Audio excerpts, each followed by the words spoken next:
নমস্কার বন্ধুরা, আমি সোমা। গোপালের হেসেল চ্যানেলে আপনাদের সবাইকে স্বাগত। অনেককেই বলতে শুনি নিরামিষ রান্নার দিনে কি রান্না করব এটা চিন্তা করেই নাকি তাদের ঘুম উড়ে যায়। তাদের উদ্দেশ্যে বলি, একটুও চিন্তা না করে গোপালের হেসেল চ্যানেলটাকে কিন্তু ভরসা করতে পারেন।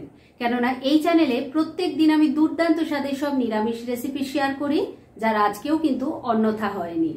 আজকেও নিয়ে এসেছি চটজলদি দারুণ টেস্টি একটি রেসিপি, যা ভাত রুটি দুটোর সাথে খেতে খুব ভালো লাগবে। তাই চলুন সময় নষ্ট না করে রান্নাটা করে ফেলি। আজকে রাজস্থানের এই দারুণ টেস্টি রান্নাটা করার জন্য প্রথমেই ওভেনে একটা প্যান বসিয়ে গরম করে নিয়েছি। এর ওপর আমি এবার কয়েকটা পাঁপড় দিয়ে দিচ্ছি। পাঁপড়গুলো যেহেতু ছোট ছোট, তাই আমি দু তিনটে একবারে করে দিচ্ছি। এগুলোকে ড্রাই রোস্ট করে নেব। এটা কিন্তু ভাজা যাবে না, মানে ওখান থেকে যে রেসিপিটা আমি পেয়েছি তাতে আমি জেনেছি যে এগুলো কিন্তু ড্রাই রোস্ট করেই করে, তবে খেতে কিন্তু বন্ধুরা অসাধারণ হয়। যাই হোক, এবার এগুলোকে উল্টে পাল্টে ভালো করে সেঁকে নিচ্ছি। তিনটে পাঁপড়ই ড্রাই রোস্ট করে নিয়েছি। আর বন্ধুরা, এখানে আমি ছোট পাঁপড় যেহেতু ঘরে ছিল সেটা দিয়েই করছি, তবে আপনারা কিন্তু চাইলে এটা বড় পাঁপড় দিয়েও করে নিতে পারবেন। যাই হোক, এবার এই তিনটেকে আমি তুলে রেখে দিচ্ছি আর এইভাবে আরো কয়েকটা পাঁপড় ড্রাই রোস্ট করে তারপর নেক্সট স্টেপের দিকে এগোচ্ছি। সমস্ত পাঁপড়গুলো ড্রাই রোস্ট করে একটা প্লেটের মধ্যে নামিয়ে নিয়েছি। এবার এগুলোকে টুকরো করে নেব, তবে খুব বেশি ছোট টুকরো কিন্তু হবে না, এরকম সাইজের করলেই যথেষ্ট। আপনারা যদি বড় পাঁপড় নেন তাহলে সেইভাবে টুকরোটা করবেন, তবে এটা মাথায় রাখবেন যে খুব বেশি যেন ছোট না হয়। ড্রাই রোস্ট করা সব পাঁপড়গুলো টুকরো করে ভেঙে নিয়েছি। এবার এটাকে কিছুক্ষণের জন্য এক সাইডে রেখে দিচ্ছি। এবার এই রান্নাটার মশলা তৈরি করব। তার জন্য নিয়ে নিয়েছি এই রান্নার মেন ইনগ্রেডিয়েন্ট, সেটা হলো দই। আর এই রান্নার ক্ষেত্রে দইটা কিন্তু একদম ফ্রেশ ব্যবহার করবেন, না হলে কিন্তু টেস্ট ভালো আসবে না। আর দই যদি ফ্রিজে থাকে, ফ্রিজ থেকে নামিয়ে নর্মাল করে নিয়ে তারপরেই কিন্তু ইউজ করা যাবে। এখানে আমি 1 কাপ পরিমাণ দই নিয়েছি আর সেটাকে খুব ভালো করে ফেটিয়ে নিয়েছি। এবার এর মধ্যে কিছু গুঁড়ো মশলা দিয়ে দেব। প্রথমেই দিয়ে দিচ্ছি অল্প হলুদের গুঁড়ো, চা চামচের হাফ চামচ দিয়ে দিলাম লঙ্কার গুঁড়ো, চা চামচের হাফ চামচই কাশ্মীরি মির্চ পাউডার দিয়ে দিলাম, এতে কালারটা খুব ভালো আসবে।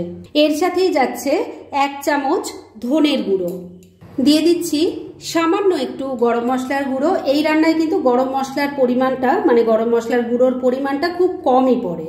দিয়ে দিচ্ছি একটু বিট নুন। এই রান্নাতে বিট নুন দিলে টেস্টটা অসাধারণ আসবে। অল্প একটু জল অ্যাড করছি। এবার মশলাটাকে খুব ভালো করে দইয়ের সাথে মিশিয়ে নিচ্ছি।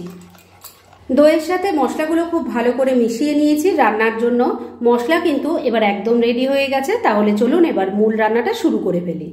রান্নার জন্য মশলা তৈরি হয়ে গেছে, পাঁপড়গুলো ড্রাই রোস্ট করে টুকরো করে রেখে দিয়েছি। আর এবার মূল রান্না শুরু করছি। সেজন্য কড়াইয়ে সর্ষের তেল গরম করে নিয়েছি।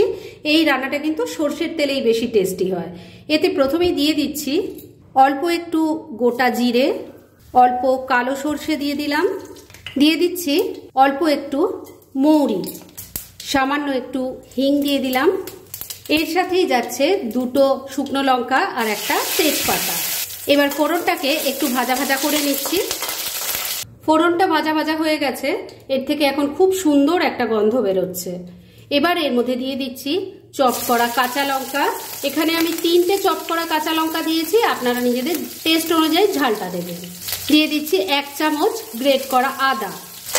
ভালো করে মিশিয়ে নিয়ে হালকা একটু ভাজা ভাজা করে নিচ্ছি। আদা খুব বেশি কড়া ভাজা ভাজা করলে একটা তেতো টেস্ট আসে, তাই হালকা ভাজা ভাজা করতে হবে। চপ করা কাঁচা লঙ্কা আর গ্রেট করা আদাটা দিয়েও হালকা করে ভাজা ভাজা করে নেওয়ার পর অল্প একটু জল অ্যাড করছি। জলটা এই কারণেই দিলাম যাতে যা টেম্পারেচারটা ছিল সেটা যেন একটু কমে যায়। আর এবার তৈরি করে রাখা মশলার পেস্ট দিয়ে দিচ্ছি। এবার ফ্লেমটাকে একদম কমে রেখেই সবকিছুর সাথে মিশিয়ে নিয়ে মশলাটাকে খুব ভালো করে কষিয়ে নিতে হবে। বন্ধুরা, যারা রাজস্থান বেড়াতে গেছেন বা ওখানে যারা থাকেন তারা নিশ্চয়ই এই রান্নাটা বাড়িতে করে খেয়েছেন। এই রান্নার টেস্ট কিন্তু অসাধারণ হয়। আমি প্রথমবারই এই রান্নাটার টেস্ট ওখানে পেয়েছি, আমার এত ভালো লেগেছে, তাই রেসিপিটা আমি জেনে এসেছিলাম। আশা করছি আপনাদেরও কিন্তু এটা খুব ভালো লাগবে খেতে, একবার ট্রাই করে দেখবেন। মিনিট 2 সময় নিয়ে মশলাটাকে খুব ভালো করে কষিয়ে নিয়েছি। এবার গ্রেভির জন্য এর মধ্যে জল দিয়ে দেব। এই রান্নাটা কিন্তু খুব বেশি ঝোলঝোল হয় না, আবার একদম মাখা মাখাও ভালো লাগবে না, তাই সেই বুঝে জল দেবেন। আর এখানে যে জলটা আমি ইউজ করছি সেটা হলো উষ্ণ গরম জল। এর সাথেই দিয়ে দিলাম অল্প নুন।